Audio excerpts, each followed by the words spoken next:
plus de perception par rapport à ces mesures-là que les autres qui sont dépendants. Cela veut dire que les formations, les sensibilisations qui sont menées pour ces mesures-là sont beaucoup plus accentuées sur les chefs d'exploitation au détriment des autres. Donc cela revient également dans les recommandations. Également, il est important de tenir compte du niveau de dégradation de la zone ainsi que des facteurs propres aux acteurs locaux dans le cadre de l'élaboration des plans de communication sur les changements climatiques.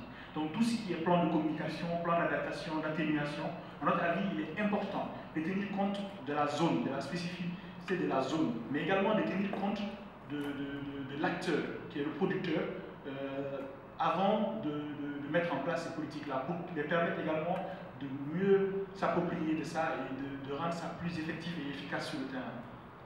Donc, nous en venons à la partie recommandation qui, à notre avis, la faible effectivité et l'efficacité contrastée de certaines mesures pourrait être améliorée si nous prenons en compte les recommandations qui vont suivre. Il s'agit de renforcer la lutte contre la pauvreté, surtout en milieu rural, essentiellement constitué de producteurs agricoles, pour les permettre de supporter les coûts des mesures. Parce que ces mesures que nous avons citées ont également des coûts.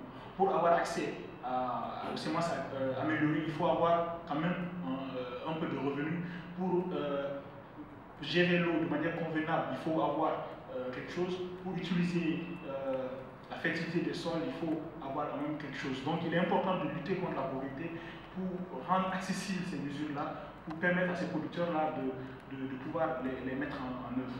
Également, il faut impliquer davantage les femmes et les jeunes dans les activités de formation et de sensibilisation concernant les mesures d'atténuation et d'adaptation au changement climatique.